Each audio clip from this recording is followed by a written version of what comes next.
Black Science TV 111, Osei Kufuor, I'm back at y'all again. Now I'm coming to talk about the whole universal intelligence. Those fragmented beings that have feelings and bodies, which we disconnect ourselves from, but we really are them.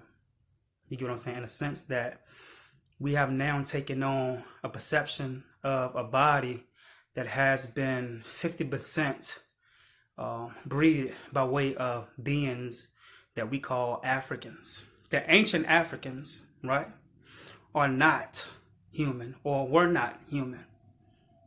They are not here on this planet, but they still exist. I repeat, the same African ancestors, right, that we marvel about, that built the pyramids. These were not people with two arms, two eyes. See, you have to understand when the geneticists tell you that we are not functioning with at least 80% of our DNA or genes, right? Or we have junk DNA. That junk DNA that we have in us that is not activated is not activated because it's only activated in that part of us that created us. Now, I'm not talking about the force yet.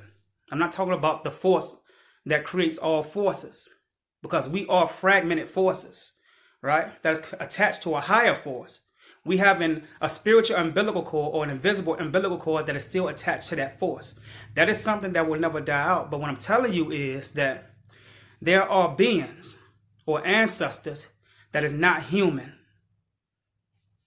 There are beings, there are ancestors that we are connected to that is not human.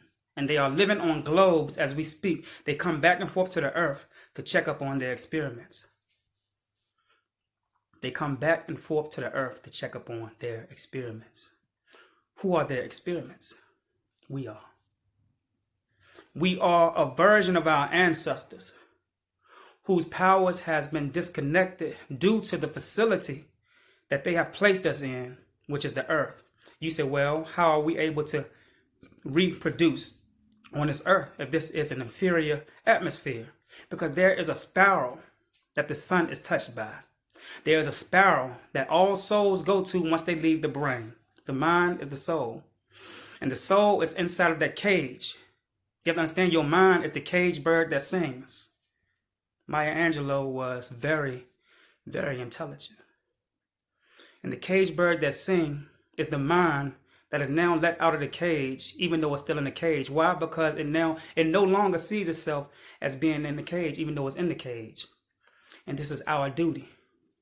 We are not to be of the flesh, even though we are in the flesh. This is where you get to what we call your God self, right? You are able to now see those spirals that you go through, or that judgment hall of Osiris that your soul go through upon leaving the body, right? Which gives you another body or assigns you another body for your next lifetime. And how are you assigned another body? How do we determine your next body? We determine your next body by what you learn here. So if you learn ignorance and you didn't do nothing here, you are magnetically attracted to a body that is ignorant. But if you are spiritual and you are seeking yourself here on this realm, you are magnetically attracted to a better body or a better uniform, right?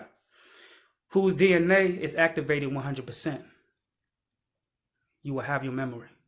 You see, one thing about a child or a newborn is that it has more intelligence in its DNA than anybody who goes to a college. Why do I say that?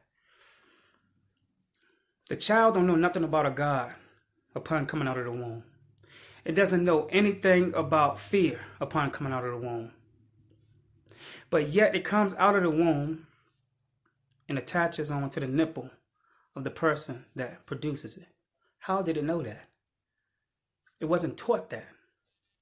So there was a force inside of it, a directing agent that guided through common sense, which is our spiritual mind of intelligence, to that food, right? So don't get it misconstrued. Don't think that our ancestors are some Africans that was in the bushes with paint on their face. Our ancestors superseded the history of what they are showing you or what they're conditioning you with. Our ancestors didn't look like us. All you have to do is study the telomeres in our DNA. Our chromosomes have been capped off.